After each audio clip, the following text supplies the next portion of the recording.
Baiano. E Cooper Farms. Cooperar é cultivar o futuro. 11h46 da manhã, seu Bahia Meio-Dia está começando com imagens do Vaporzinho, Orla de Juazeiro, ponto turístico da cidade. Nesse momento, 28 graus, tempo nublado, mas não deve chover. A temperatura máxima é de 30 e a mínima 21 para hoje. Vamos girar, vamos para o oeste do estado, Luiz Eduardo Magalhães, BR-242. Nesse momento, poucas nuvens no céu e a temperatura em Luiz Eduardo também de 28 graus. A máxima pode chegar aos 30 e a mínima de 18. Segue o alerta de baixa umidade para as duas regiões. Chega para cá para o estúdio porque eu tenho muito assunto a tratar contigo hoje das regiões norte e oeste do estado. Olha só, vamos começar falando que uma médica foi presa em Luiz Eduardo Magalhães durante a Operação Canudo da Polícia Federal. A investigação apura um esquema de falsificação e venda de documentos acadêmicos. Aline Miranda tem os detalhes para a gente. Aline, para que serviu esses documentos falsificados por essa médica? Bom dia para você. Bom dia, Miller, para você, para todo mundo que nos acompanha aqui no Bahia Meio-Dia. Exatamente, Miller. Esses documentos eram utilizados tanto para o ingresso de acadêmicos em cursos de medicina em diferentes estados do Brasil, como também para registro nos conselhos regionais de medicina. Por isso mesmo, houve essa prisão em Luiz Eduardo Magalhães por suspeita de participação e também em duas cidades de Minas Gerais. Daqui a pouco eu volto trazendo os detalhes dessa operação que ainda segue em investigação pela Polícia Federal. Eu volto contigo. Até já, Aline. Olha, e um viajante, dá uma olhada nessa história. Ele ia para Roma, na Itália, e passou por uma situação inusitada, porque confundiu o nome do Aeroporto Internacional de Salvador com o município de Luiz Eduardo Magalhães, no oeste baiano. E esse erro fez com que ele embarcasse em um ônibus com destino diferente. E sabe onde ele parou?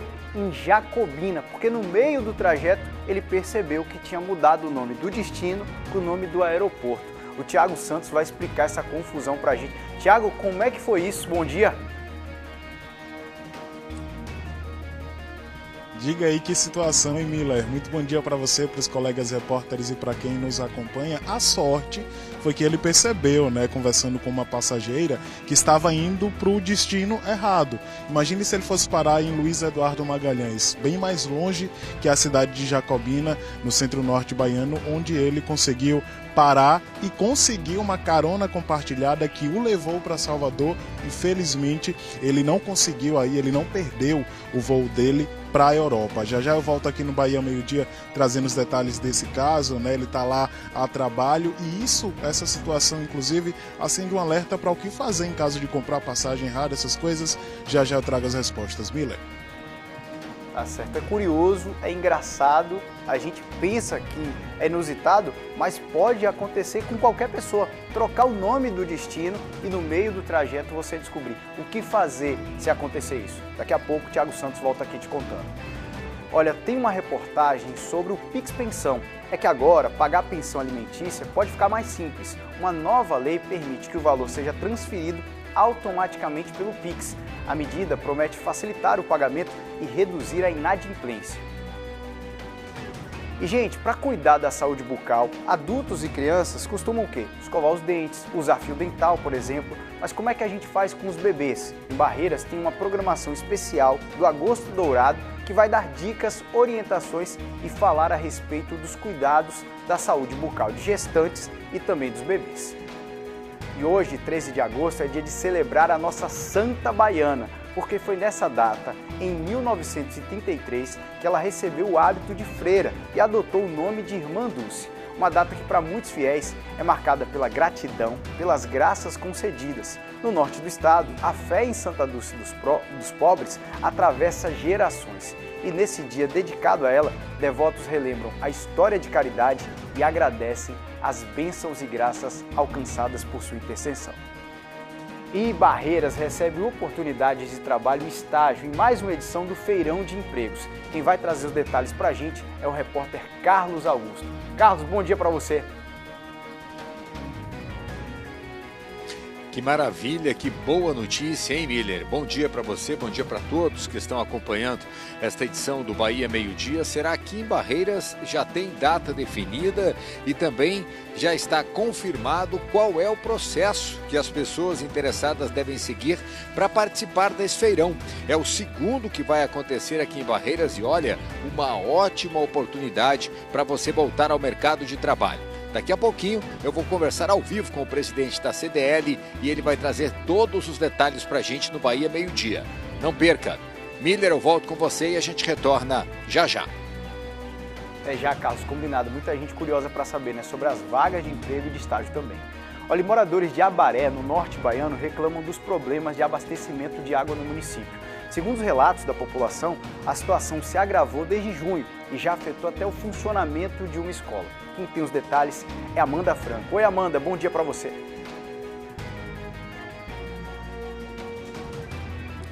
Oi, Miller, muito bom dia para você e bom dia a todos que estão acompanhando o Bahia Meio Dia. Olha só que situação, uma cidade banhada pelas águas do Rio São Francisco e os moradores passando por uma situação dessa, um problema de abastecimento de água.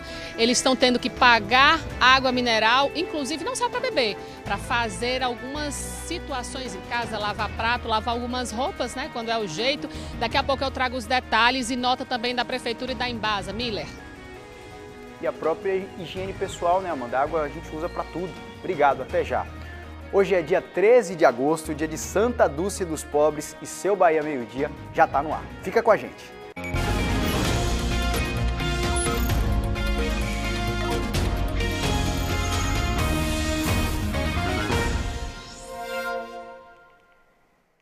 A Vila Maravilha não mente. O melhor pastel tá no bar do Clemente. Corrigindo, o pastel que o freguês ama provar só tem aqui no Próspero Bar. Próspero, só no nome, né? Por que teve que abrir um bar bem em frente do meu? Aqui copia tudo que eu faço, é você, Próspero. Segunda. E saiba aqui que aquele flamenguista mascalzone é muito mais pão duro do que eu. Porca miséria. Estreia sua nova novela das 7. É muita inveja pra pouco pastel. Dá licença. Por você.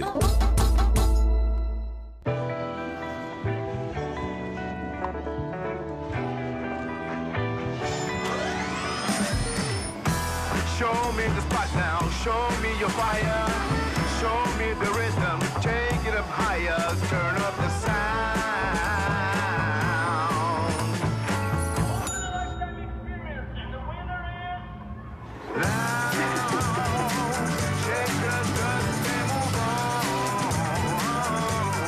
Super ofertas, preços imbatíveis Atacado Peixoto. Os preços, ó, lá embaixo, e economia, ó, nas alturas. Biscoito Vitarella, R$ 3,89. Margarina Delícia, R$ 3,59 a unidade. Vem com Atacado Peixoto.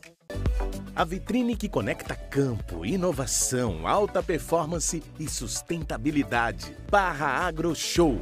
A feira de agronegócio do Médio São Francisco. De 19 a 22 de agosto. Tecnologia de ponta, estratégias e soluções para uma das regiões mais promissoras da produção agrícola nacional. Barra Agro Show. Oferecimento. Davec, Distrito Agropastoril do Velho Chico. Uma nova visão para um novo tempo.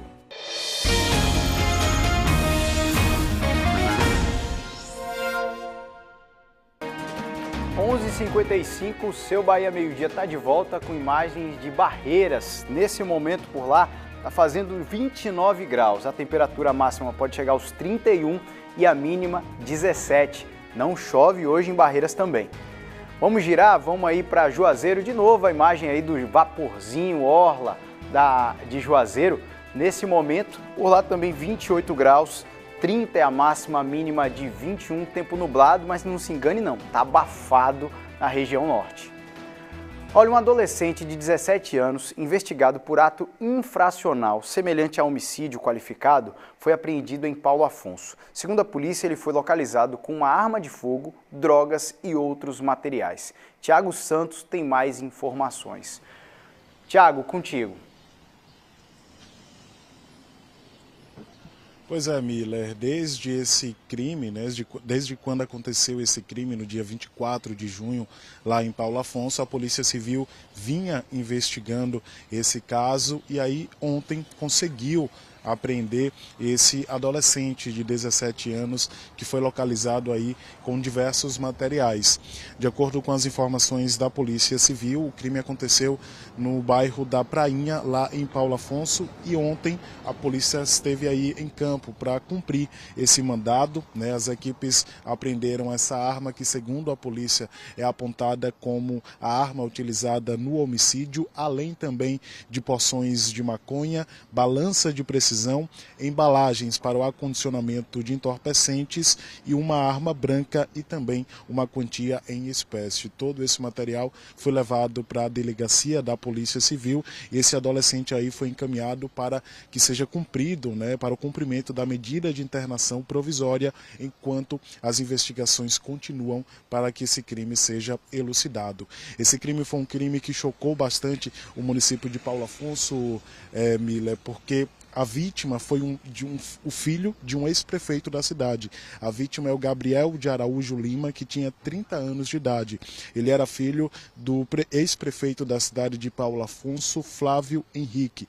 Ele foi morto a tiros, como eu disse, no dia 24 de junho, no bairro Prainha, lá em Paulo Afonso. Ele morava em Salvador, de acordo com as informações apuradas, e estava visitando os familiares lá em Paulo Afonso, quando infelizmente acabou perdendo a vida nesse crime brutal. E aí, quase 2 meses depois, então, a polícia tem como resultado, né, da investigação a apreensão desse adolescente de 17 anos, que estava, inclusive, com essa arma que teria sido a arma utilizada no dia do crime, no dia desse homicídio, e agora as investigações seguem, inclusive, para saber se há outros envolvidos, né, outras pessoas que têm participação nesse crime também, bem como para que a polícia traga aí outros questionamentos necessários de acordo com as investigações desse caso. Miller, volto contigo. Oi, Tiago, obrigado pelas informações. Gente, é importante a gente fazer um esclarecimento. Quando eu chamei o Tiago, falei em ato infracional análogo a homicídio. Isso porque é o que diz o Estatuto da Criança e do Adolescente, que um adolescente de 17 anos, para a justiça, ele não comete um crime, e sim um ato infracional. E quais são as punições? Uma medida de internação. Se no final do julgamento for comprovado que ele cometeu esse ato infracional de homicídio, ele pode ficar até 3 anos internado. E tem que ser liberado no máximo com 21 anos. Como ele tem 17, fica internado até os 20, se for considerado aí a pena, né, a infração mais grave para o Estatuto da Criança e do Adolescente. Mas a cada 6 meses, essa internação é reavaliada e depois ele é posto em liberdade. Olha, uma adolescente de 17 anos, foi esse caso que a gente trouxe agora, né? Eu vou falar agora de um homem de 37 anos. Ele foi preso, suspeito de integrar um grupo criminoso que causou um prejuízo, gente, de mais de R$1 milhão. Isso, agricultores de Juazeiro. Quem tem as informações e os detalhes pra gente é Amanda Franco. Amanda, explica aí, como é que foi esse golpe?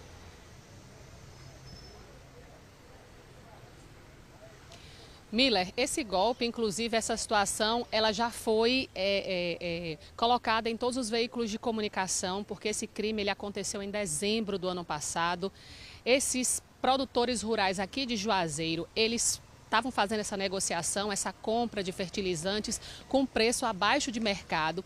E esses supostos vendedores, né, eles fizeram algumas exigências, por exemplo, onde esse dinheiro estaria, esse pagamento seria numa caixa com algumas características. E essa negociação feita em Salvador.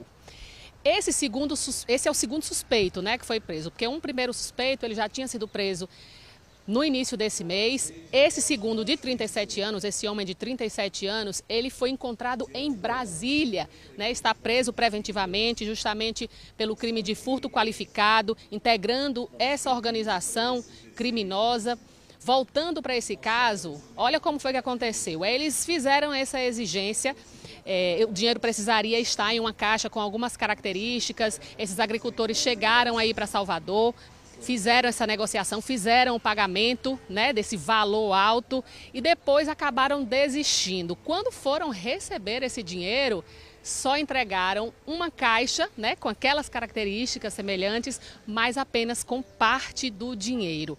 Então, essa primeira pessoa já tinha sido presa no início do mês. Essa outra pessoa, esse homem de 37 anos, encontrado em Brasília, né, suspeito de participar dessa organização criminosa, ele foi preso. A gente vai ouvir agora a sonora do delegado Lucas Pereira. O mandado de prisão foi cumprido em Brasília com o apoio da Polícia Civil do Distrito Federal. O crime, ocorrido em dezembro de 2025, consistiu no fato de indivíduos se passando por representantes comerciais de indústria de insumos agrícolas ofereceram oportunidade de aquisição desses insumos por um valor mais atrativo, ludibriando os possíveis clientes a, numa reunião, levar o valor a ser acertado e, assim, num momento de distração dos possíveis clientes, realizar a troca do compartimento no qual o dinheiro estava sendo levado. Pois é. Esse delegado, o Lucas, ele fala justamente como foi que aconteceu esse crime, né? Então, existem essas duas pessoas que já estão presas, suspeitas de integrar essa organização criminosa, que teriam causado esse prejuízo aí de quase R$1 milhão com produtores rurais aqui de Juazeiro, com todo esse modus operandi aí que já foi colocado, viu, Miller? Que situação para esses agricultores. Tá certo. Situação complicadíssima, mas ainda bem que a polícia investigou, prendeu esse golpista e agora é lutar, né, para poder recuperar esses valores. Olha, agora 12:03, te conto que uma médica foi presa em Luiz Eduardo Magalhães durante a Operação Canudo da Polícia Federal. A investigação apura um esquema de falsificação e venda de documentos acadêmicos. Segundo a polícia, os documentos falsos eram usados para facilitar a entrada irregular em cursos de medicina e até conseguir registro para trabalhar como médico. A Aline Miranda já trouxe alguns detalhes para a gente e vai explicar melhor essa história. Ô Aline, imagina, né? Uma médica foi presa, mas imagina a quantidade de profissionais que entraram de forma ilegal na universidade ou que estão atuando na medicina também de uma forma ilegal. Com você.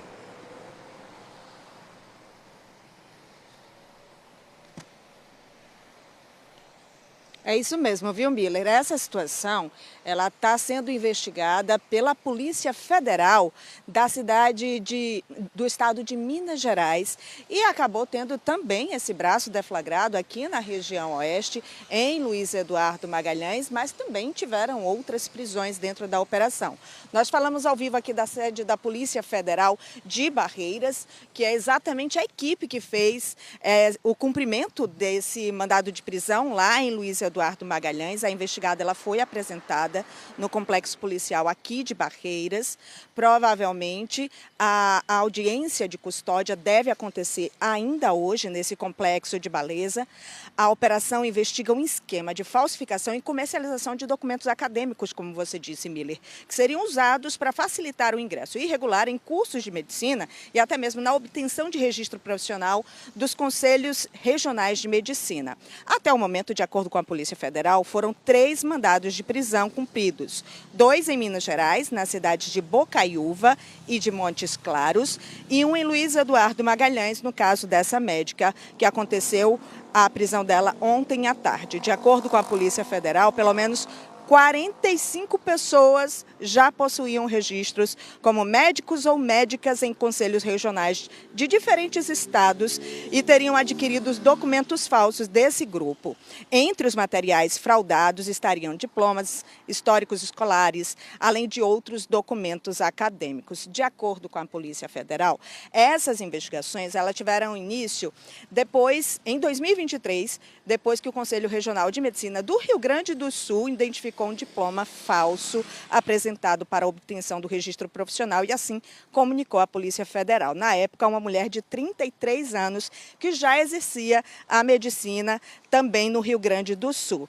A partir desse caso que os investigadores identificaram indícios de uma rede especializada na produção e também na comercialização de documentos acadêmicos que foram falsificados. O Conselho Regional de Medicina do Rio Grande do Sul pretende solicitar à Polícia Federal dados sobre os investigados e também os documentos relacionados a essa operação.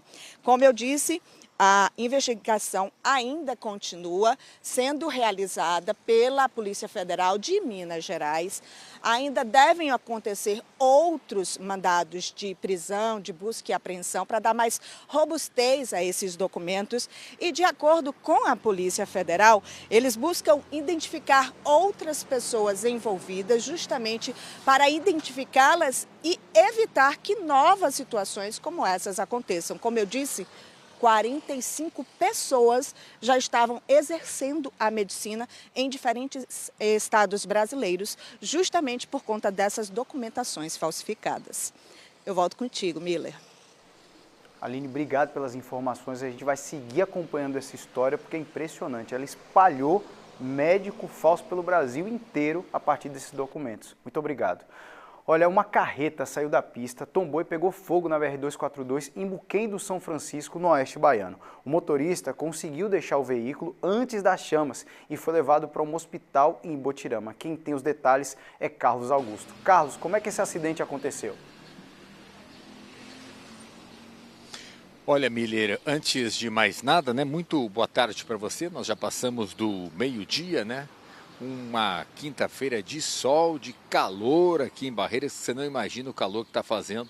A gente correu para cá, eu e o Matheus, em busca de uma sombrinha, né, para poder conversar com os amigos que acompanham o Bahia Meio-Dia de uma forma mais confortável, né, mais agradável por conta do sol muito forte. Mas olha, isso tem acontecido com frequência aqui no oeste do estado, Miller, esses incêndios em veículos pesados, justamente por conta das altas temperaturas, né? Eu estava conversando agora há pouco com um mecânico, né? Não existe ainda a confirmação do que aconteceu exatamente em relação a essa carreta em Muquem do São Francisco, mas as panes elétricas provocadas pelo calor muito intenso, ou então o superaquecimento dos freios podem provocar incêndios como esse que aconteceu ontem na BR-242, né?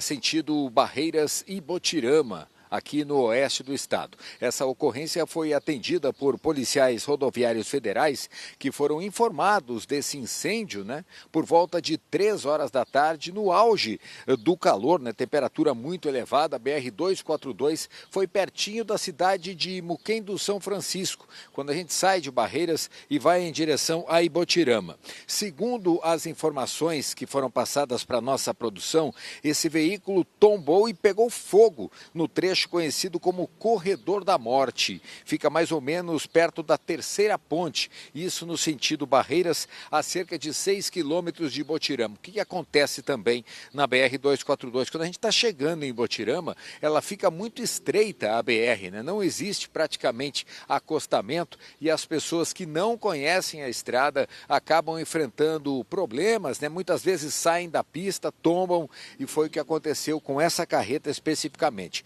Olha, as chamas destruíram boa parte da carreta. O motorista, bastante assustado, conseguiu sair do veículo antes do incêndio. Ele foi socorrido por terceiros, né, pessoas que estavam passando na rodovia, e foi encaminhado para o Hospital Velho Chico, que tem sede em Ibotirama. Lá ele foi atendido, né, e uma equipe do SAMU também foi acionada para atender essa ocorrência. Só que quando eles chegaram no local exatamente onde tinha acontecido a ocorrência de trânsito, não tinha mais ninguém por lá. Até o momento, então, as causas do acidente não foram confirmadas pela Polícia Rodoviária Federal, mas fica aquele alerta, muita atenção nas rodovias, não só por conta do calor, a fumaça, né? As queimadas estão começando, mas também por conta das condições da rodovia, trechos muito estreitos e sem acostamento podem de fato provocar acidentes.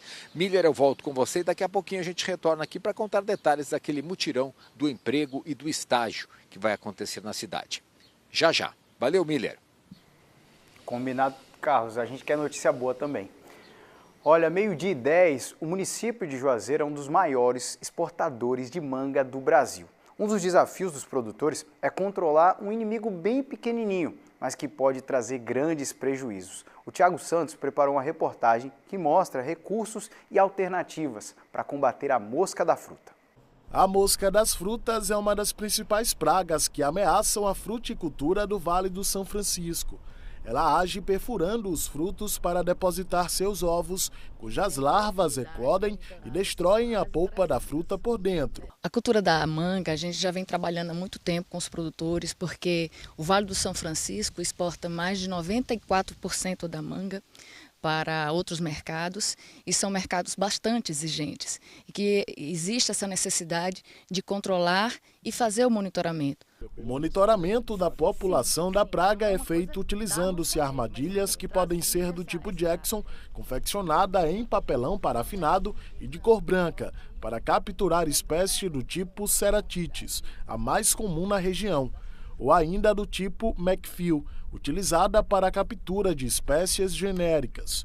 Ambas são desenvolvidas pela Moscamed, organização social sem fins lucrativos que há mais de 20 anos desenvolve um trabalho a fim de controlar a propagação da praga em Juazeiro e nas cidades do Vale do São Francisco. Com equipe técnica especializada e estrutura laboratorial, a Moscamed atua numa área de cerca de 15 mil hectares, alcançando 899 produtores da região. O produtor que deseja exportar seus frutos para mercados como Estados Unidos, que são mercados mais exigentes, e outros mercados, Europa, países do Mercosul, ele precisa fazer o monitoramento. É essencial que ele faça um monitoramento. Então, ele entra em contato com a Moscamed para a gente prestar esse serviço a ele. A gente instala as armadilhas de acordo com o tamanho do pomar que ele possui, e fazemos esse monitoramento semanalmente. O Maxwell produz manga há mais de 20 anos e sabe da alta exigência do mercado. Para obter melhores resultados na sua plantação, que fica em Maniçoba, zona rural de Juazeiro, ele apostou também na instalação dessas armadilhas alternativas feitas com garrafa PET. Isso, a armadilha alternativa é a mosca vem, ela entra na garrafa e quando ela vai, ela cai no líquido, não consegue sair, cai no líquido e morre, né? Além disso, a gente também tem feito bastante pulverização, temos feito também bastante sucas na área, que é um atrativo que a gente coloca, ela vem comer, come esse atrativo e morre também. São várias formas que a gente tem de fazer. Outra forma de combater a praga é recolher os frutos maduros que caem no chão e que podem servir de depósito para as larvas. Essa ação simples pode reduzir em cerca de 70% o índice de infestação das moscas, desde que os frutos maduros sejam enterrados. A preocupação com a mosca das frutas deve acontecer durante todo o ano, mas nesse período, no segundo semestre, os cuidados precisam ser redobrados. É que há um aumento principalmente na produção de manga e, consequentemente, aumenta também o risco de proliferação da mosca das frutas. Uma infestação em massa pode render prejuízos incalculáveis aos produtores do Vale do São Francisco. Juazeiro lidera o ranking nacional com a maior área plantada de manga no Brasil, somando cerca de 14 mil hectares dedicados à cultura. Segundo o observatório da Embrapa, o Brasil exportou mais de 290 mil toneladas de manga no ano passado. Desse total, cerca de 268 mil toneladas é da manga do Vale. Holanda, Espanha, Reino Unido, Portugal e Estados Unidos são os principais destinos. A propriedade de 52 hectares de seu Edelci também é monitorada. Aqui ele faz questão de manter os cuidados fitossanitários para evitar que a mosca das frutas ganhe espaço em sua plantação. Então, assim, a gente procura o máximo sanar aqui, né, e prevenir as moscas que vêm de fora. A gente faz a coleta das mangas que tem uma queda fisiológica normal da planta, a gente recolhe para poder quebrar o ciclo da mosca, né? A gente distribui armadilha, principalmente nas bordaduras, para moscas que venham de fora de outros locais não venham para aqui para a propriedade. E a gente também faz pulverizações regulares, entendeu? Então, com esse monitoramento da Moscamed, a gente tem um parâmetro se as ações da gente está de acordo, né? Como dizem por aí, uma andorinha só não faz verão. Quanto mais produtores se mobilizarem na luta contra a praga, menores as chances delas se proliferarem na região. Se todos os produtores se conscientizarem que a gente precisa fazer um trabalho, para que possa no futuro a gente tentar zerar o MAD de todos, entendeu? Porque aí, no meu ver, quanto mais a gente puder trabalhar, fazer uma fruta de qualidade, mais lá fora a nossa fruta vai ser bem vista e o mercado vai pedir mais. 12h16, olha, a gente vai para o intervalo rápido, mas antes eu já quero te contar parte dessa história. Imagine você pegar um ônibus com direção a uma cidade e parar em outra totalmente diferente. Foi o que aconteceu com o empresário de Petrolina. Ele saiu de Petrolina com direção a Salvador. Só que no meio do caminho descobriu que o ônibus estava indo para Luiz Eduardo Magalhães. Por que isso aconteceu? Eu te conto daqui a pouco. Tá pegando fogo! Em Quem Ama Cuida, Pedro e Adriana terão a primeira noite de amor. Menina, é muito calor! Ai, pai, para! Pedro merece ficar com a Adriana, que ela é muito legal e é forte, melhor do que a mulher dele, que é chata demais. A bichinha tá doente, mulher! Mas ela é chata. Já viveu um amor assim? Tô vivo. É o nome do sortudo? É? Francisco. Beijo, Francisco. Tchau, meu amor. Vai-se embora, que hoje a noite promete, Francisco. Quem Ama Cuida, sua novela das 9 de segunda a sábado na tela da Rede Bahia. Eita, vai ser um estresse lavar toda essa louça. Ô maninha, não tem estresse não. É só você usar o detergente Dragão. Sujou, usa Dragão. Usa, maninha. O cliente falou que tá faltando alguma coisa.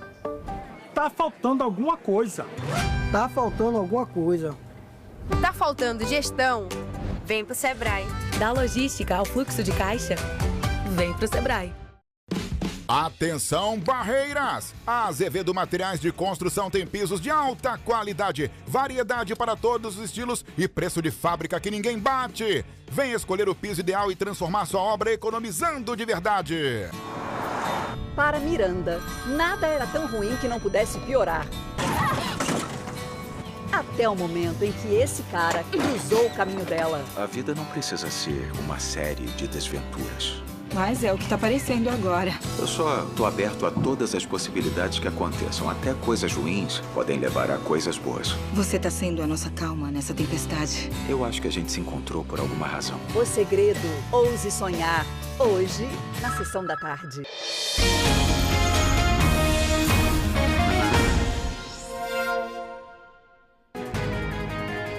Meio-dia 19, Bahia Meio-Dia de volta com imagens da rotatória da BR-242 em Barreiras. Nesse momento, 30 graus, sol brilhando forte por aí, a temperatura pode chegar aos 31. E agora imagens da ponte que liga Juazeiro a Petrolina. Nesse momento, no sentido Juazeiro, olha, trânsito congestionado e lento, inclusive, ali, ó.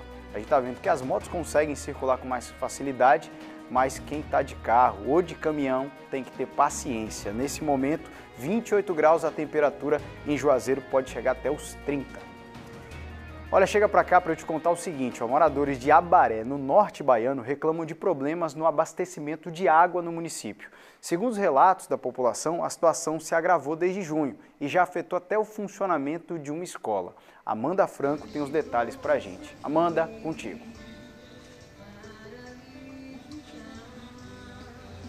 Pois é, pensa aí, Miller, numa situação, município de Abaré, o que é que os moradores estão passando por lá, morando na beira do Rio São Francisco. Eles relatam que desde o mês de junho estão passando por essa situação com desabastecimento. Não vou falar desabastecimento não, com abastecimento irregular. Para muitos acaba sendo um desabastecimento, porque a quantidade de água que está chegando nas torneiras não está dando para fazer o serviço básico, né, de lavar prato, de lavar roupa. E eles dizem que essa situação está bem difícil. Inclusive, já teve escola que ficou sem aula por causa desse abastecimento irregular. O Centro Educacional Ebenezer, que é uma das principais escolas da cidade, teve a aula suspensa justamente porque não tinha água. Hoje essa aula retornou, graças a Deus.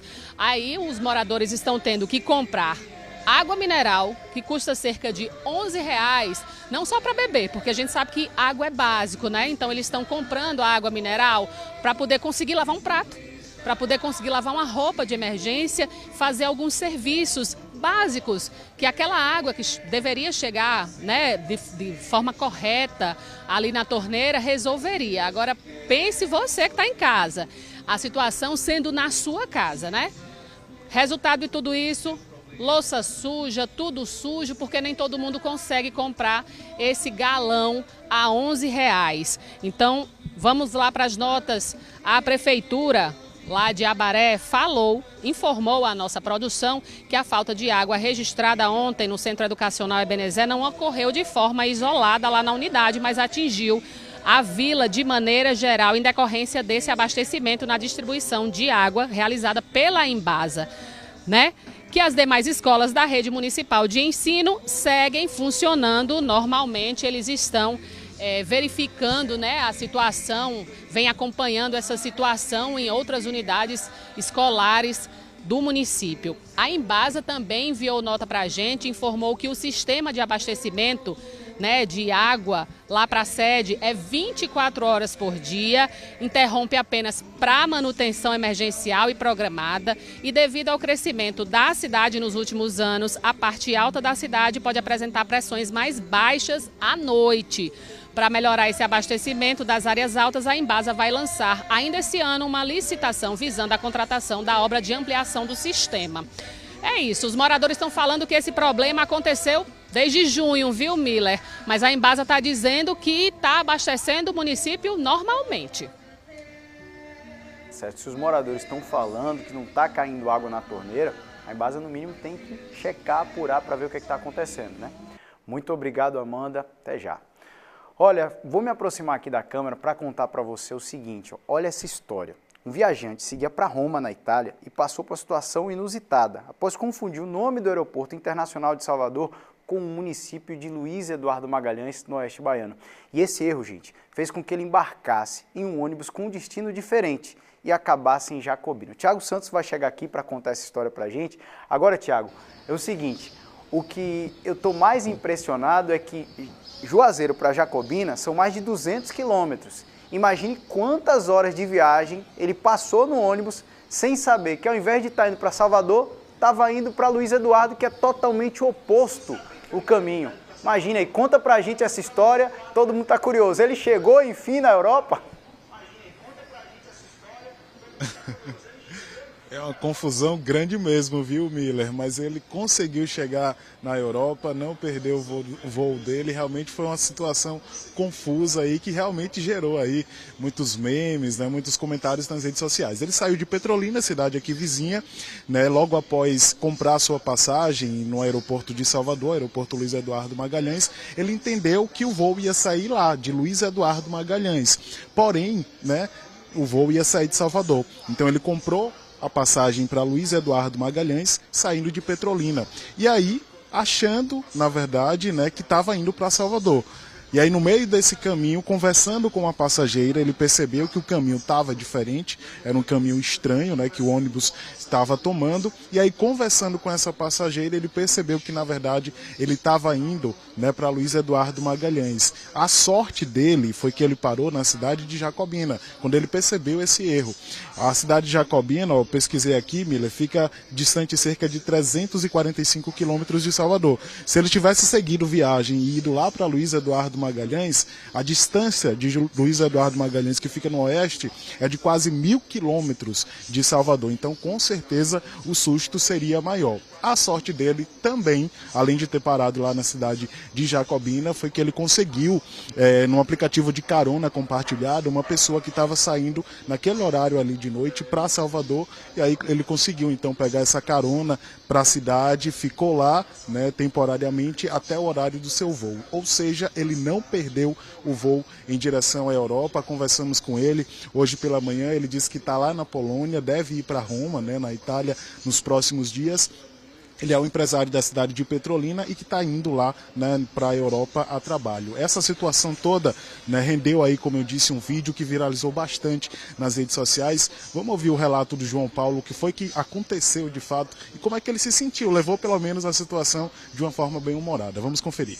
Eu posso perder meu voo para a Europa porque confundi o aeroporto Luiz Eduardo Magalhães com a cidade Luiz Eduardo Magalhães. Sim, eu fiz essa desgrama.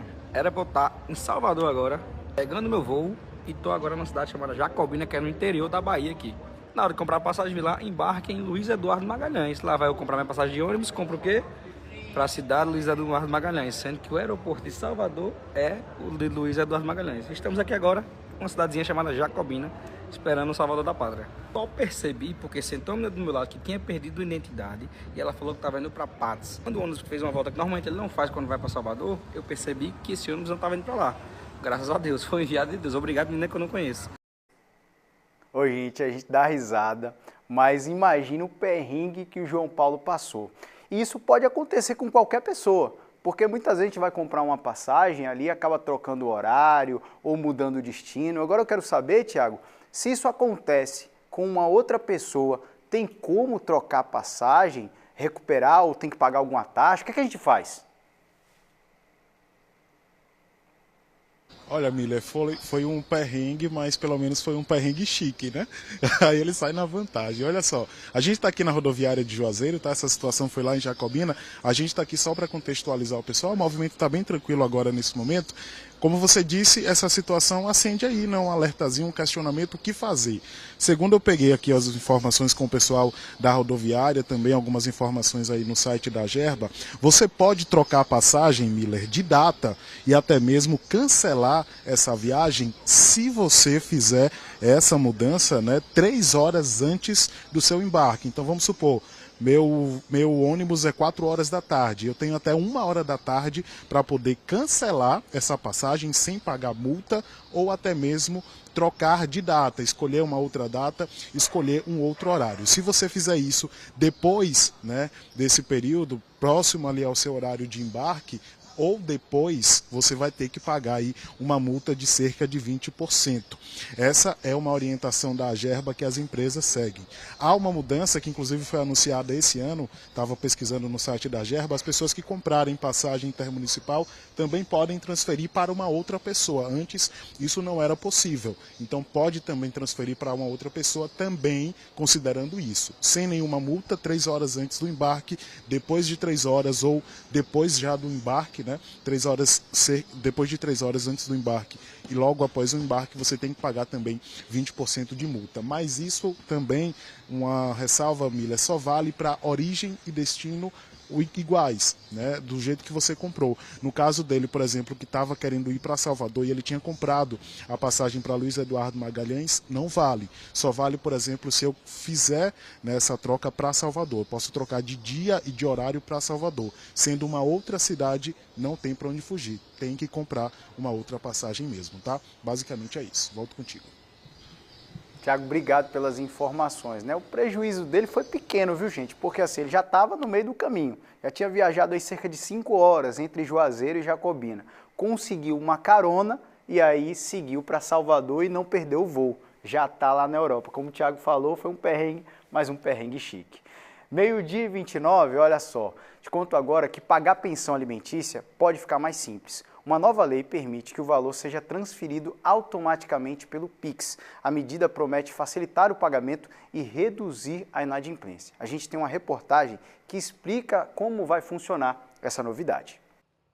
Milhões de brasileiras e brasileiros recebem a pensão alimentícia, benefício previsto no direito da família, assegurado pelo Código Civil e pela Constituição Federal, pago com o intuito de custear as despesas de quem não tem meios próprios para se manter. Pago a mensalidade da escola dele, um pouco que também ajuda O valor da pensão é determinado judicialmente e o pagamento acontece via transferência manual, boleto ou desconto em folha de pagamento no caso de assalariados. Mas em breve esse pagamento poderá ser realizado de uma forma mais simples, através do celular. É que o governo federal sancionou uma lei que ficou conhecida como Pix Pensão. Ela cria um sistema de transferência automática para o pagamento da pensão alimentícia. Com a nova regra, na prática, o valor mensal é debitado da conta do devedor e transferido automaticamente e de forma direta para a conta do beneficiado ou do seu representante legal. A Lei 15.479 diz que o beneficiado poderá requerer, em qualquer fase do cumprimento da sentença, a transferência automática, mês a mês, do montante da prestação alimentícia, para a conta de sua titularidade ou de seu representante legal. Diz ainda que a instituição financeira deve informar de forma periódica o cumprimento das transferências com especificação dos valores transferidos, da data da operação e da eventual incidência de juros. Caso não haja saldo suficiente na data definida, a instituição financeira deve informar o fato à autoridade supervisora do Sistema Financeiro Nacional e o não pagamento continuará sujeito às sanções previstas na lei. Todos os meses que o alimentante não fazia o pagamento, o juiz tinha que emitir uma nova decisão determinando esse bloqueio das contas bancárias. Então, esse movimento, né, a sanção dessa lei, ela vem para reduzir esse tempo de espera e facilitar, trazer uma facilitação nesses bloqueios para que ocorram de forma mais célere. A norma deve beneficiar principalmente quem trabalha na informalidade, pois não depende de desconto em folha ou de transferência manual voluntária para ter o pagamento. No caso das pessoas que são autônomas, né, que não possuem um trabalho formal, existe essa maior dificuldade em fazer o desconto automático. Então, o Pix Pensão ele justamente facilitaria esse caminho. A inadimplência de pensão, mesmo com outros mecanismos que a lei criou, por exemplo, a prisão, a penhora de bens, ela ainda existe e o Pix Pensão irá facilitar muito a redução desses casos. A medida só deve valer daqui a um ano, porém já é bem vista pela população. É melhor assim no Pix, porque só assim não vai ter essa desculpinha de dizer manda amanhã, manda hoje. E é melhor assim, tipo, trabalhando na empresa, a empresa já vai mandar no Pix da mãe da criança para poder descontar, porque não é justo, a pessoa está todo mês se humilhando a um pai, está mandando a pensão do filho. Sim, evita constrangimento de nós mães, tá ligando para o pai da criança e vir pagar a pensão, né? Então, assim, eu achei melhor. Olha, servidores da Justiça Federal realizam hoje uma mobilização em Juazeiro.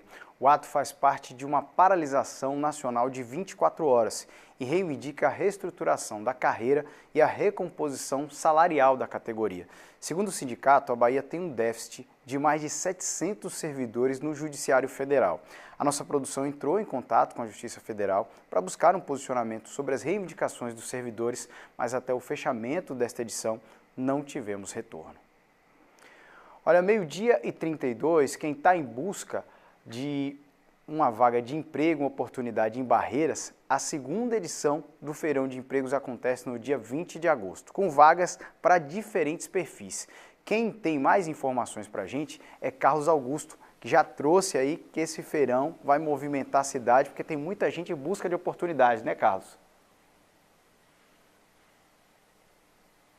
Isso mesmo, viu, Miller? A gente veio exatamente aqui para a CDL, né, que é a instituição que está organizando, então, essa ação que é muito importante para quem quer conseguir voltar ao mercado de trabalho, quem quer fazer um estágio, enfim, está tudo organizadinho, vai ser esse mês ainda, tá? Semana que vem, eu vou conversar agora com o Ricardo Scartazini, que é o presidente da CDL, hoje vai almoçar um pouquinho mais tarde para conversar com a gente.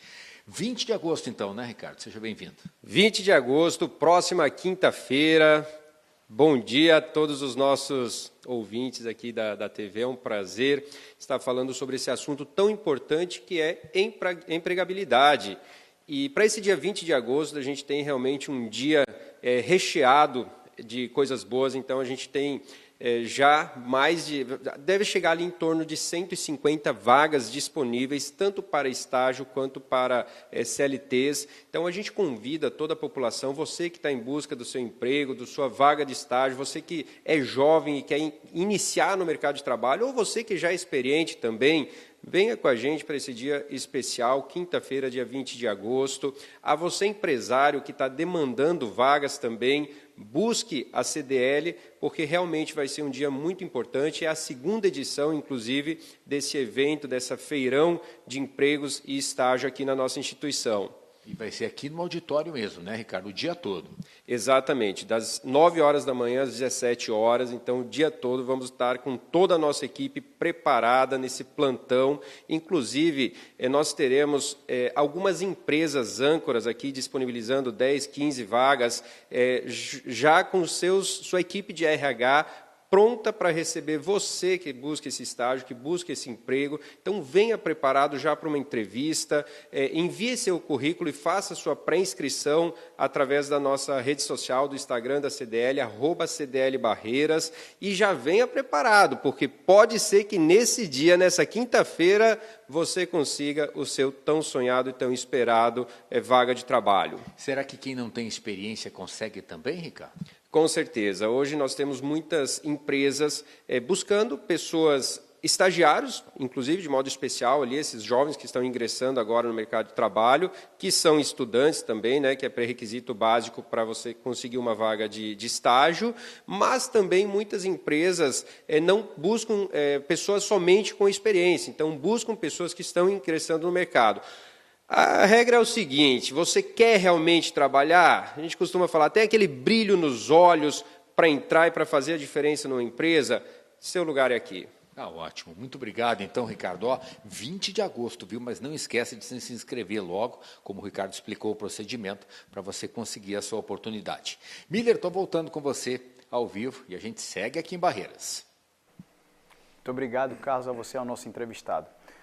Olha, e tem qualificação profissional de graça também em Jacobina. O SENAC está com matrículas abertas para um curso gratuito de recepcionista. Podem se inscrever pessoas a partir dos 16 anos. A previsão é de que as aulas comecem no dia 19 de agosto e sigam até outubro. O curso vai ser presencial, no turno da tarde, das 2 às 6 da tarde, de segunda a sexta-feira. Quem quiser mais informações sobre a matrícula deve procurar a unidade do SENAC em Jacobina, na rua Antônio Teixeira Sobrinho, número 22, no bairro Missão. Gente, para cuidar da saúde bucal, adultos e crianças escovam os dentes, né? Usam fio dental, por exemplo, mas e os bebês, como é que faz? A repórter Aline Miranda vai explicar para a gente, porque esse é o tema de hoje da programação lá em Barreiras do Agosto Dourado. Aline, com você.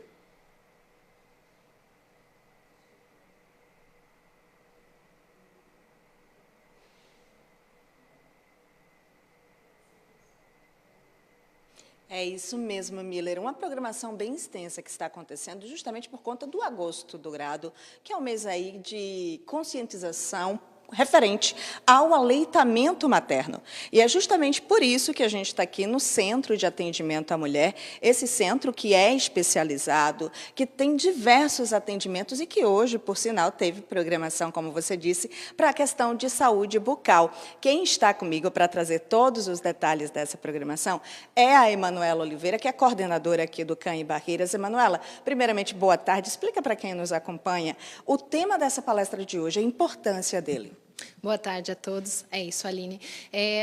O Agosto Dourado, esse mês dedicado, né, ao incentivo ao aleitamento materno, esse alimento que é padrão ouro para os nossos bebês, alimento completo para os bebês de até 6 meses de vida. E, é claro, né, a Secretaria Municipal de Saúde, por meio do Centro de Atendimento à Mulher, que esse equipamento municipal de saúde não poderia ficar de fora dessa campanha tão importante que é o Agosto Dourado. Hoje o tema referente à saúde bucal de gestante e bebê, os cuidados que começam antes mesmo do nascimento. Por quê desse tema. Isso mesmo.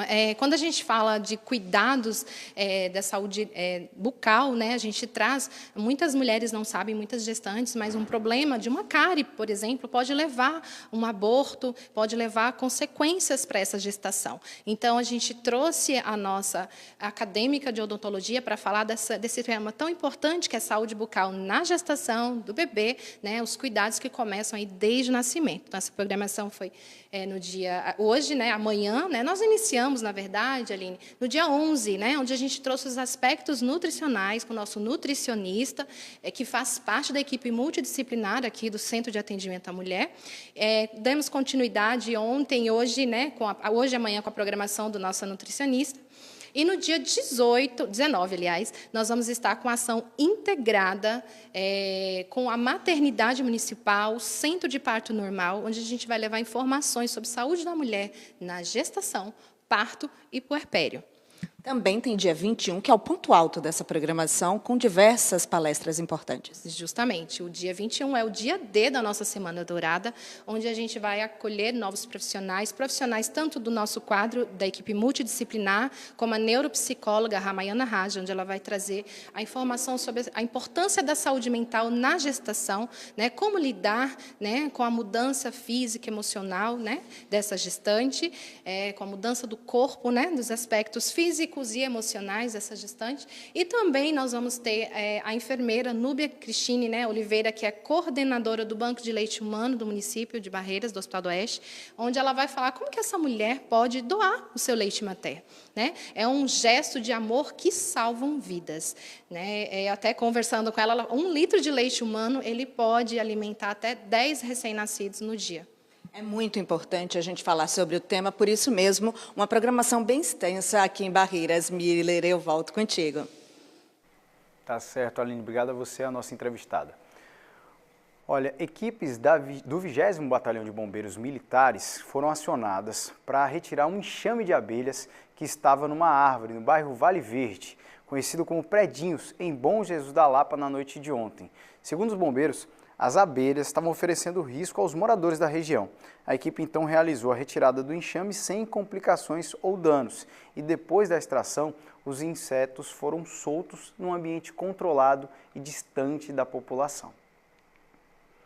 Estão abertas até amanhã, dia 14 de agosto, as inscrições para a 39ª edição da Corrida Duque de Caxias, que vai ser realizada no dia 30, em Jacobina. A prova vai ter percursos de 5 e 10 quilômetros e vai contar com 2.000 vagas. As inscrições são feitas pela internet e tem valores diferentes para as categorias: geral, idosos, pessoas com deficiência, cadeirantes, atletas de Jacobina e atletas jacobinenses idosos. A corrida é promovida pela Prefeitura de Jacobina e faz parte da comemoração ao Dia do Soldado, que é celebrado no dia 25 de agosto. E agora eu te conto que disciplina e superação e muitas horas de treino fazem parte da rotina de Manuela Amaral. A triatleta baiana já conquistou pódios e campeonatos mundiais e segue se preparando para novos desafios nessa temporada. A gente vai conhecer agora um pouco mais desse grande nome do esporte que vem do Oeste Baiano. Enquanto a cidade ainda desperta, a rotina de Manuela Amaral já está em movimento. Entre pedaladas, passadas firmes e muitas horas de treino, ela constrói uma história de superação dentro do triatlo. Uma modalidade que exige resistência, disciplina e muita dedicação. Minha rotina de treino é intensa, todos os dias eu tenho que treinar de segunda a segunda e eu revezo os treinos com natação, bike, corrida e além desses 3 esportes tem também a musculação, o pilates, a liberação facial que faz parte tudo do treinamento também. A organização da rotina vai muito além do esporte. Manuela tem formação em nutrição, fisioterapia e educação física. Todo esse conhecimento é aplicado na própria preparação, planejando os treinos, a recuperação e a alimentação. Um desafio diário que exige planejamento, disciplina e muita persistência. Entre a maternidade, a profissão de nutricionista e também a rotina de empresária, Manuela Amaral ainda encontra tempo no seu dia a dia para os treinos de triatlo, mostrando que a determinação e a confiança nos resultados fazem toda a diferença em uma rotina extremamente pesada de treinos. E os resultados falam por si. Manuela já conquistou o 3º lugar em 2 campeonatos mundiais e, nesta temporada, subiu ao pódio no Ironman 70.3 da Flórida. Foi vice-campeã baiana do triatlo de longa distância e campeã baiana na prova olímpica. Hoje eu lidero o ranking do campeonato baiano, o ranking do campeonato brasileiro também. Já tive 2 conquistas de 3º lugar em 2 campeonatos mundiais, um na Espanha e um no Canadá. E no dia 30 estou indo participar do Campeonato Brasileiro em Brasília. Olha, eu estou fazendo um treinamento bem intenso, né? Quero ir muito bem nesse Campeonato Brasileiro para fechar o ranking aí sendo uma das cabeças. Agora o foco está nos próximos desafios. Primeiro o Campeonato Brasileiro de Triatlo Estandarte em Brasília, depois a 2ª etapa do Brasileiro de Longa Distância em Ilhéus. Mais 2 oportunidades para representar a Bahia em alto nível. Enquanto isso, a preparação por aqui segue firme, mesmo com muitos desafios a serem enfrentados. Eu acho que hoje o principal desafio é ter um local para treinar mesmo. Aqui, infelizmente, a gente não tem um local para correr, um local para pedalar. A gente acaba treinando muito aí nas rodovias, né? E muitas vezes nós não somos respeitados. Para quem vê apenas as medalhas, pode parecer que o sucesso chega no dia da competição. Mas, na verdade, ele começa muito antes. Nas escolhas diárias, nos treinos repetidos, na disciplina e na coragem de não desistir. Uma trajetória que faz de Manuela Amaral um dos grandes nomes do triatlo baiano.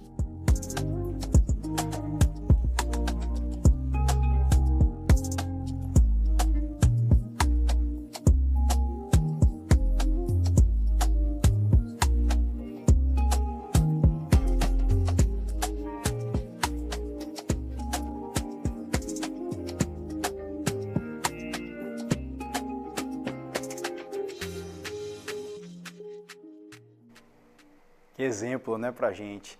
Olha, termina hoje o prazo para participar da primeira corrida da Grotinha, que integra a programação da festa de Nossa Senhora das Grotas, padroeira de Juazeiro. A corrida acontece no dia 23 de agosto, com largada às 6 da manhã na Praça da Catedral. E vai ter percurso de 5 e 10 quilômetros, além de caminhada de 3 quilômetros e corrida kids. As inscrições custam R$ 100 para adultos e R$ 50 para crianças e pessoas com deficiência. 12h47, depois do intervalo, a gente vai te contar uma história de fé que atravessa gerações. É porque hoje é dia 13 de agosto, dia de Santa Dulce dos Pobres, data em que os devotos celebram a vida da santa e agradecem pelas graças alcançadas. O intervalo é rápido. O Panela de Bairro bateu um papo com o ator Gregório Duvivier sobre comida nordestina, nhoque de banana da terra. Já ouviu falar? Claro, eu adoro. E a gente traz essa receita de nhoque de banana com molho de carne seca. E o chumbinho, de um jeito que você nunca viu. O chumbinho já tá aqui chorando, daquele jeito que a gente gosta. Neste sábado, 11h45.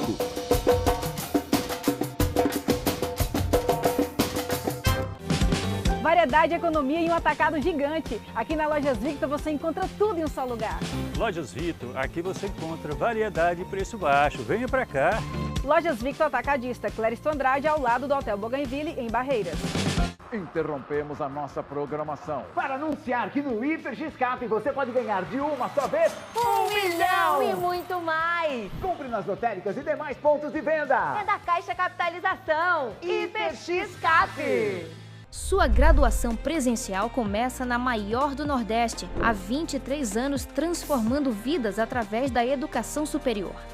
No mês do estudante Uninassal, as 3 primeiras mensalidades saem por R$ 99,00 cada pelo programa Ser Solidário. Aproveite essa condição especial e dê o próximo passo na sua carreira.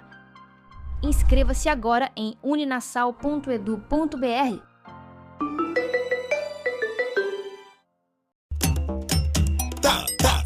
Tá rolando? Acontecerá no dia 15 de agosto de 2026, dia de Sarajevo, evento beneficente em prol do Instituto Sarajevo. será na Praça do Aquineto, a partir das 17 horas. Terá várias atrações, brinquedos infantis, equipe de enfermagem, praça de alimentação e muito mais. Quer ver o seu evento no Tá Rolando? Manda para o nosso e-mail.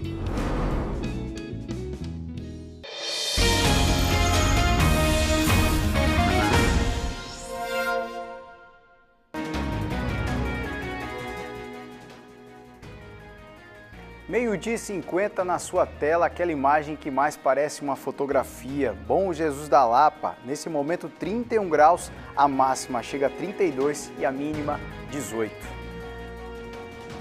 E agora, também oeste da Bahia, Ibotirama, ponte que liga aí a cidade a Muquem do São Francisco. Nesse momento a temperatura é de 31 graus, a máxima pode chegar aos 32 e a mínima é de 20, não chove.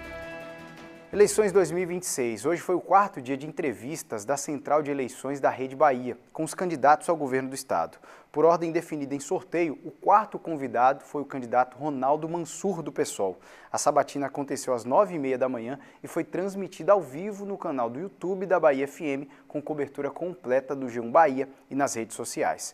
Participaram da entrevista Fernando Sodac e Georgina Mainar, apresentadores da TV Bahia, Jade Coelho, editora do G1 Bahia, e Gabriela Braga, editora da Bahia FM. Amanhã, a Central de Eleições da Rede Bahia recebe José Estevão, do Democracia Cristã. Reforçando, as entrevistas são transmitidas ao vivo no canal do YouTube da Bahia FM, com cobertura completa no G1 Bahia e nas redes sociais. Agora eu te conto que começa amanhã em Juazeiro o 9º Congresso Diocesano, promovido pela Diocese de Juazeiro e aberto à comunidade. O evento vai até o domingo no Colégio Municipal Paulo VI, com o tema Em Nenhum Outro Há Salvação. Quem tem os detalhes pra gente é a Amanda Franco. Oi Amanda, com você.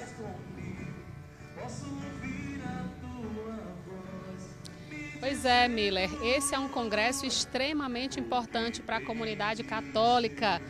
Ele acontece a cada 2 anos aqui no município. Vamos saber mais as informações com a Marilene Barbosa, que é membro do Conselho Diocesano da Renovação Carismática aqui em Juazeiro. Muito boa tarde para a senhora. Esse congresso, ele começa amanhã, vai aí durante todo o fim de semana, né? Boa tarde. Boa tarde, a todos que nos veem, né, que nos assistem. Então, o congresso ele inicia amanhã, às 18 horas, com a missa aqui na Catedral, Santuário, e vai acontecer todo dia de sábado até às 2 horas do domingo no Colégio Paulo VI. Certo. Agora, quem está assistindo, que quer participar, como é que pode participar?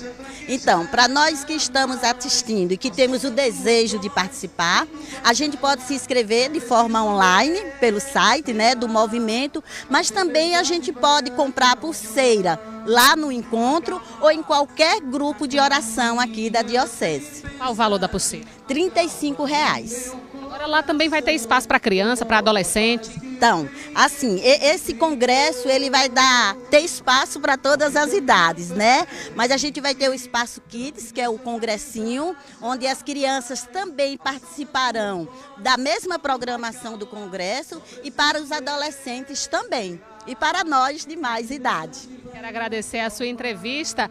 É isso, esse 9º Congresso Diocesano da Renovação Carismática começa amanhã com a missa aqui na Catedral, mas a programação durante o fim de semana, o sábado e domingo, vai ser lá no Colégio Municipal Paulo VI. R$ 35,00, pode comprar sua pulseirinha aqui, tá certo, Mila? É uma programação importante para a comunidade católica aqui do nosso município. Com certeza. Muito obrigado a você, a nossa entrevistada. Meio-dia 53, agora eu te conto o seguinte, ó, o dia 13 de agosto é como se fosse o aniversário de Santa Dulce. Foi nessa data, em 1983, que ela recebeu o hábito de freira e adotou o nome de Irmã Dulce, uma data que para os fiéis é marcado pela gratidão pelas graças concedidas. No norte do estado, a fé em Santa Dulce dos pobres atravessa gerações. E no dia dedicado à santa, devotos relembram a história de caridade e agradecem as bênçãos alcançadas por sua intercessão. É em Santa Dulce que Dona Maria de Fátima se apega nos momentos de aflição. Devota fervorosa, a fiel já teve graças alcançadas após a intercessão do Anjo Bom da Bahia. Minha filha adoeceu, aí ela perdeu a visão por 6 meses. Então eu fiz a promessa com Santa Dulce, pedi para ela, se minha filha recuperasse a visão, aí eu eu seria devota dela. Então ela recuperou. Hoje ela enxerga muito bem, graças a Deus, é a Santa Dulce. Dulce Lopes Pontes nasceu em 26 de maio de 1914 em Salvador, na Bahia. Batizada com o nome de Maria Rita, começou a praticar a caridade a partir dos 16 anos, quando acolhia crianças, adultos e idosos pobres no porão de sua casa. Ela morreu no dia 13 de março de 1992, no convento Santo Antônio, em sua casa, causando uma grande comoção nacional. Durante a vida, a Irmã Dulce fundou diversas instituições, como hospitais, albergues, asilos, escolas e cinemas. Seus maiores legados foram a fundação do Hospital Santo Antônio e as obras sociais Irmã Dulce, instituições que atualmente atendem milhões de pessoas, principalmente na Bahia. Irmã Dulce foi beatificada em 22 de maio de 2011 pelo Papa Bento XVI, após um longo processo sobre o milagre ocorrido em 2001 ter sido investigado e confirmado pela Igreja. Anos depois, se tornou santa. A canonização de Santa Dulce em 2019 foi a terceira mais rápida da história, cerca de 27 anos após o seu falecimento. Após ter milagres reconhecidos pelo Vaticano, ela se tornou Santa Dulce dos Pobres e alcançou o feito de ser a primeira santa nascida aqui no país. A gente celebra tantos dias aí com santos que nunca ouviu nem falar de outras regiões. E nós temos agora, assim, do Brasil, nós temos atualmente Santa Dulce, Frei Galvão lá em São Paulo, Anchieta, sim, com o Papa Francisco e os outros, melhorou muito isso. O dia 13 de agosto é como se fosse o aniversário de Santa Dulce. Foi nesta data, em 1933, que ela recebeu o hábito de freira e adotou o nome de Irmã Dulce. Uma data que, para os fiéis, é marcado pela gratidão, pelas graças concedidas. O legado de Irmã Dulce ultrapassa barreiras e gerações. Mesmo sendo devota há pouco tempo, Dona Maria Amélia tem um forte sentimento de gratidão pela santa. Peço sempre, minha santinha, me ajude a amar o próximo como a mim mesma, dar amor, aquele que realmente necessita, o excluído, o pobre, o que está com fome, o que está com sede, que é isso que Jesus diz. Olha, e para continuar nesse assunto, eu chamo agora Tiago Santos, que está aqui, com toda a programação aí no dia de Nossa Senhora, de Santa Dulce dos Pobres, perdão. Tiago, com você. Pois é, Miller, pela manhã, as obras sociais Irmã Dulce, que eu até cito no VT, que já existe há um tempo e faz esse trabalho em diversas instituições aqui do estado, esteve